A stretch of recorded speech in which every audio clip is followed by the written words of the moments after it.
Praise the Lord. My name is Dr. Roosevelt Robinson Jr., and I just self-published a book entitled God's Favor, My Wife. This book was prophesied by my apostle many years ago that said, I will write this book and it will bless many. I want you to go pick you up a copy. This book will inspire you, encourage you, and bless your soul. If you're seeking for salvation, if you're seeking for a closer walk with God, if you're looking for ideas for your youth ministry, if you're looking for that husband or searching for that husband or wife that God has promised you or that you desire, this book will inspire you, encourage you, and help you on your journey with God. Go to barnesandnoble.com, that's bn.com or amazon.com, and pick you up a copy. I guarantee it will bless you. I have shared my experience and my testimony of how I met my wife and we got married, and how I have gained favor down through the years being married to my wife. Be blessed.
Greetings to those of you who are listening and viewing from around the world.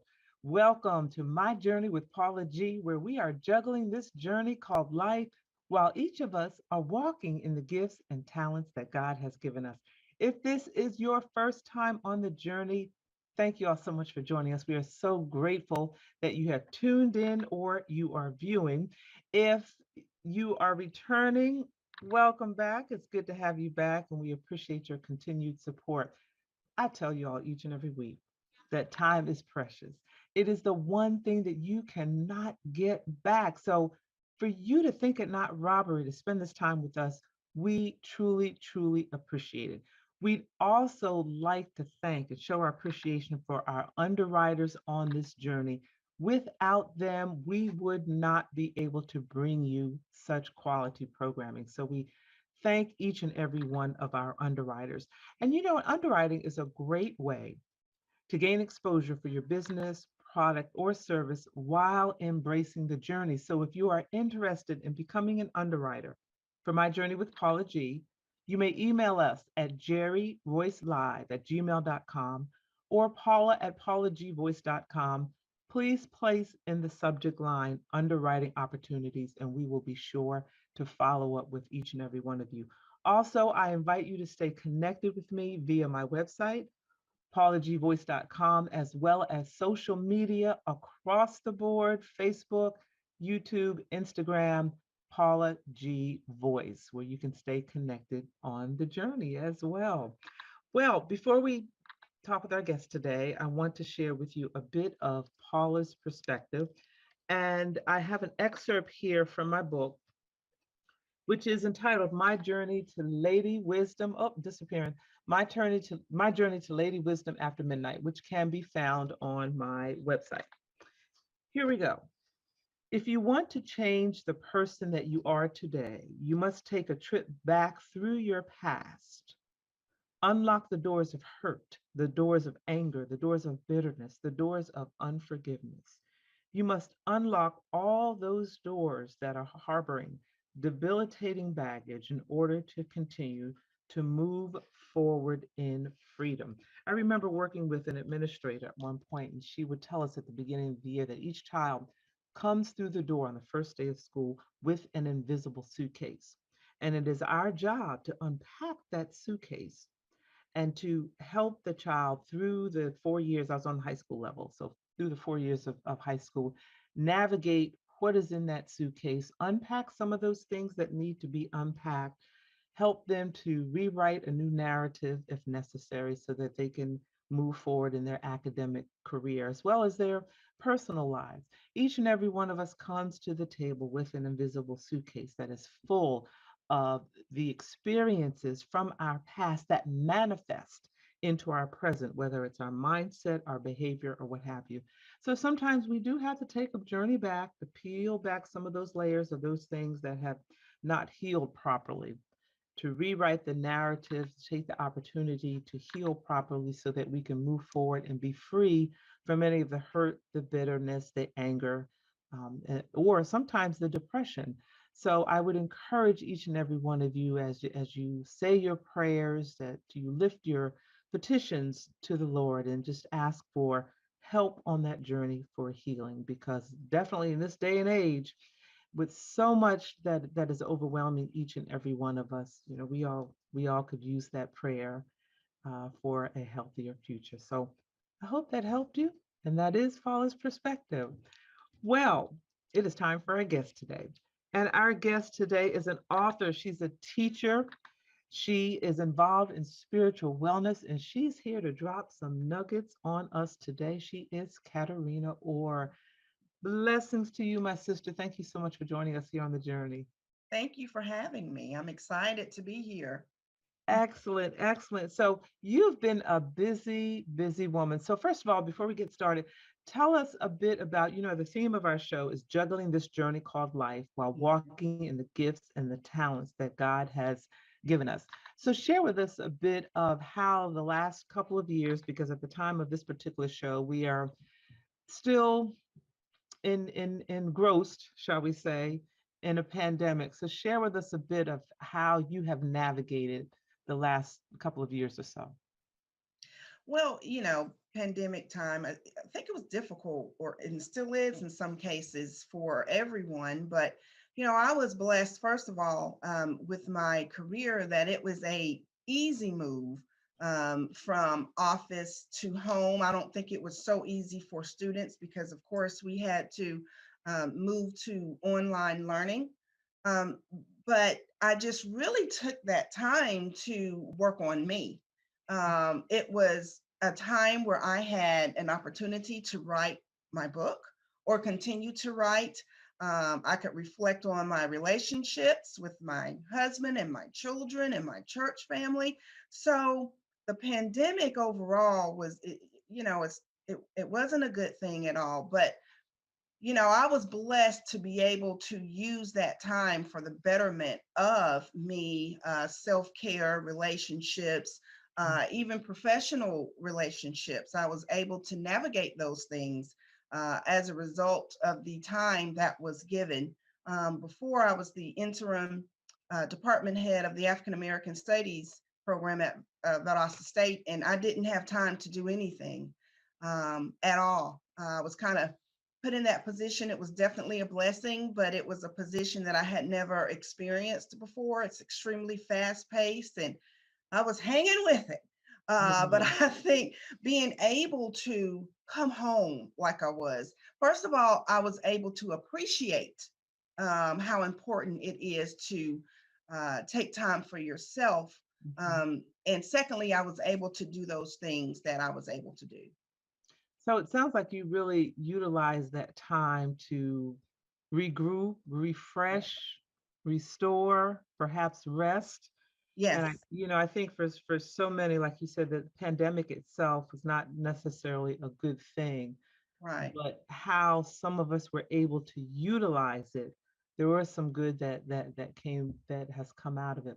So, in your role as an educator at Mhm. Valdosta State University, which is located in Georgia, in the Yes, southern part of Georgia, my daughter very actually southern. spent 2 years, freshman and sophomore year, at Valdosta State back in the mid 2000s or so before she transferred to Howard University. It's a beautiful campus, Yes. beautiful, beautiful part of Valdosta.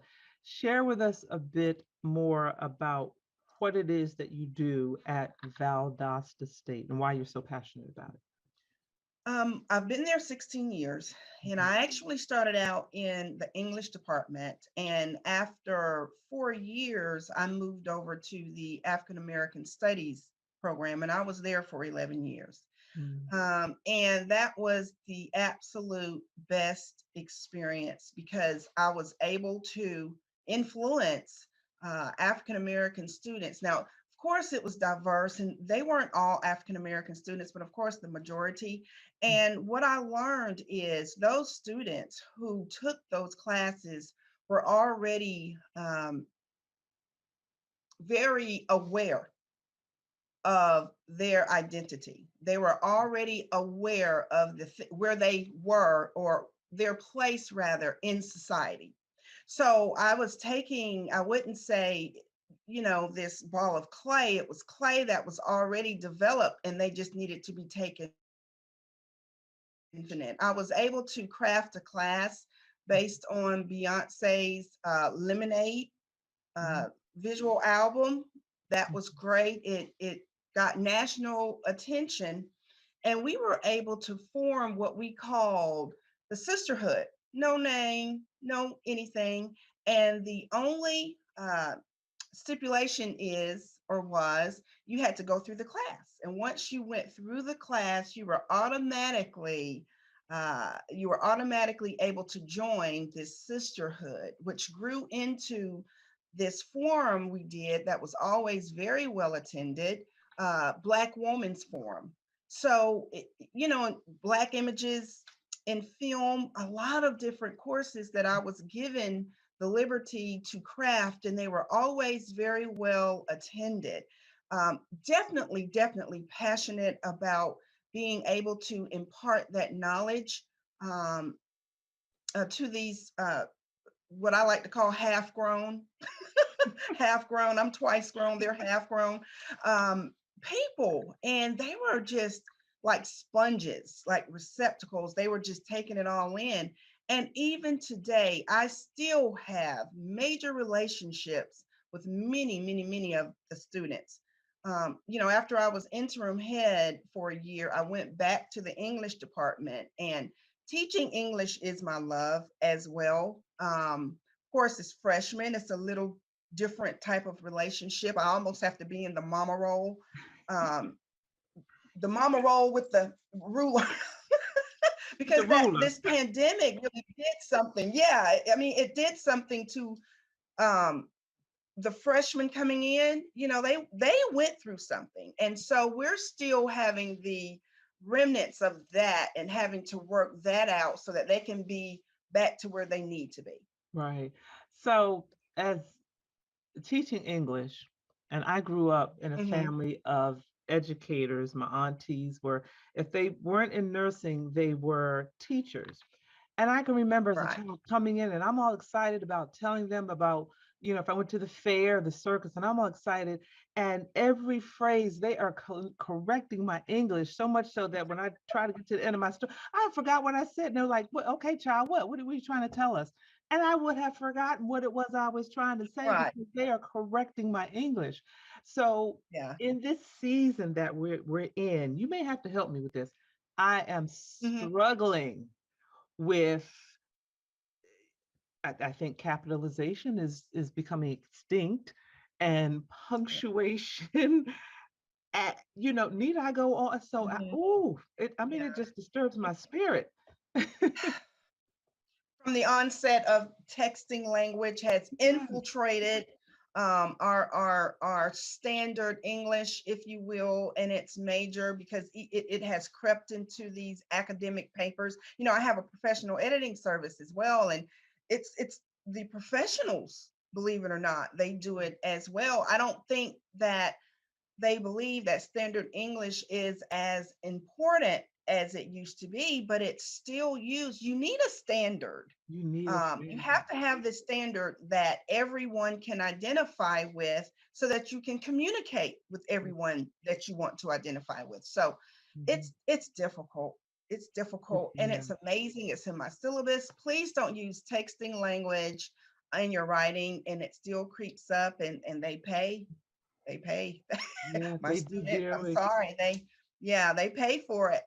Yes, and that, and I remember back, being an educator, I remember it's been, I would dare say, almost a decade now when cursive writing came out of the schools, and I was having Yeah, a challenge with the postal service, and one of the things I mentioned, I said, I can imagine you have this generation of new postal workers that are coming up that don't know cursive. And the supervisor on the other end, she said, yeah, that's becoming a challenge. So you got mail they're handling and can't read cursive because it was taken out of the schools about 10 years ago. So wow. yeah, so it's, I don't want to get off on these pet peeves, but to your, to your Yeah, point, the power of proper use of yes, language speaks to where we are when it comes to communication nowadays. right. That kind of trickles into to other areas. It does. So experience in teaching English, Yeah. which I would say would be a natural transition to becoming an author. Share with us a bit about some of what you have written.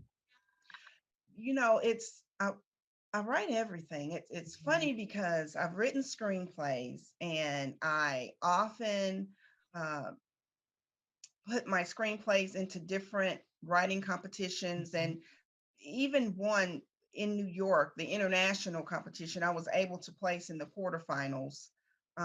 So I write screenplays, I write stage plays. I've written and directed stage plays that have been performed in 4 different states.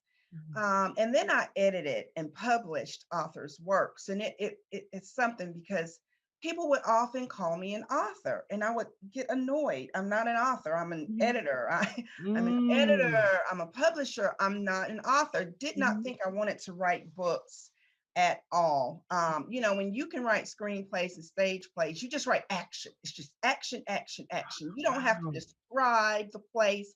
You don't have to, create this extensive dialogue because it's what you see. It's the movements that the watchers are more audience.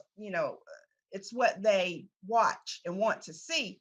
But sometimes people can speak over your life and you don't even realize that's what's going on because I had a harrowing experience, something I had never, ever experienced before.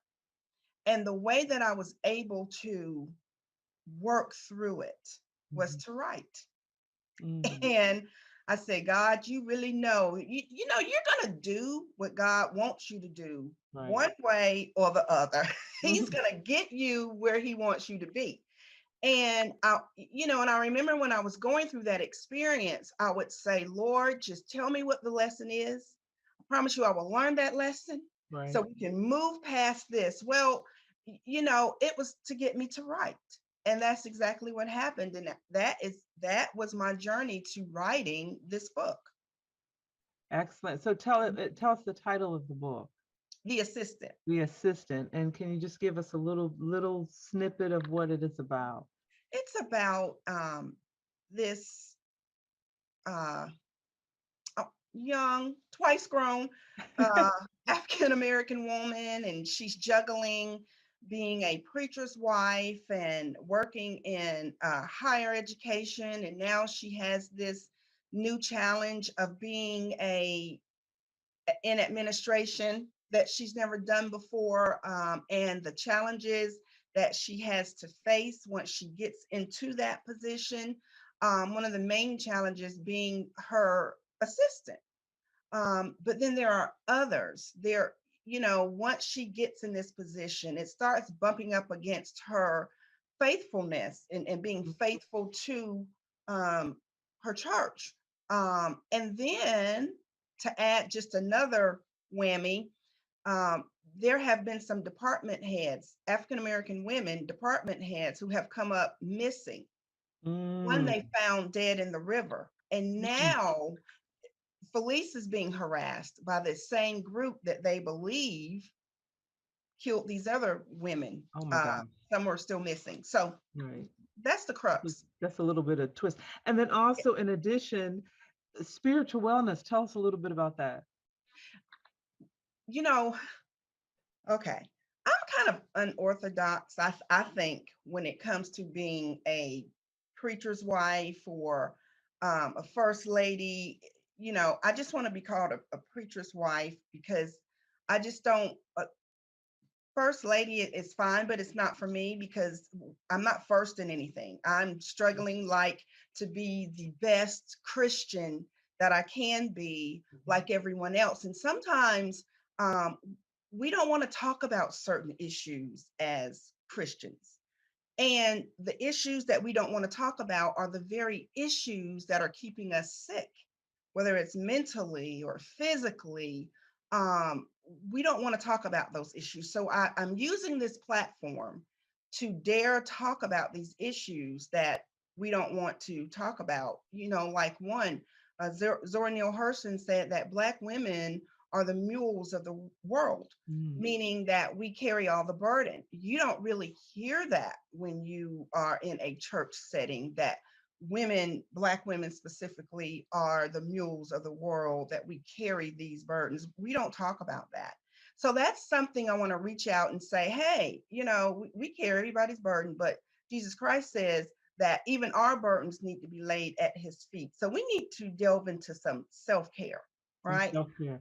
So Yeah. how can the audience stay connected with you on your journey and learn more?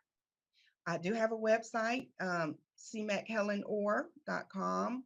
Same as my social media platforms, cmchelenor. I do blog once a week through my spiritual wellness page, and you'll see those mainly on Facebook and then, of course, on my website. And those are the absolute best ways to Stay connected. contact me. Mhm.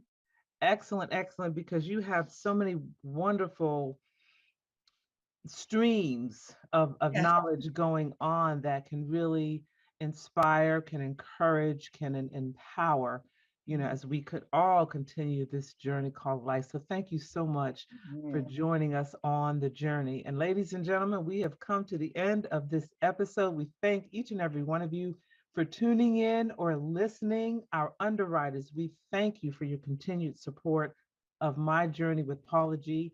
Make sure you connect with us, my website, paulagvoice.com, across social media, YouTube, Instagram, Facebook, Paula G Voice. And I leave you with this, as I always do, that the greatest conversation you will ever have is the one that takes place in between your ears. What are you speaking to yourself? Is God a part of that conversation? And are you listening to his still small voice? Until next time, ladies and gentlemen, embrace the journey. Praise the Lord. My name is Dr. Roosevelt Robinson Jr., and I just self-published a book entitled God's Favor, My Wife. This book was prophesied by my apostle many years ago that said, I will write this book and it will bless many. I want you to go pick you up a copy. This book will inspire you, encourage you, and bless your soul. If you're seeking for salvation, if you're seeking for a closer walk with God, if you're looking for ideas for your youth ministry, if you're looking for that husband or searching for that husband or wife that God has promised you or that you desire, this book will inspire you, encourage you, and help you on your journey with God. Go to barnesandnoble.com, that's bn.com or amazon.com, and pick you up a copy. I guarantee it will bless you. I have shared my experience and my testimony of how I met my wife and we got married, and how I have gained favor down through the years being married to my wife. Be blessed.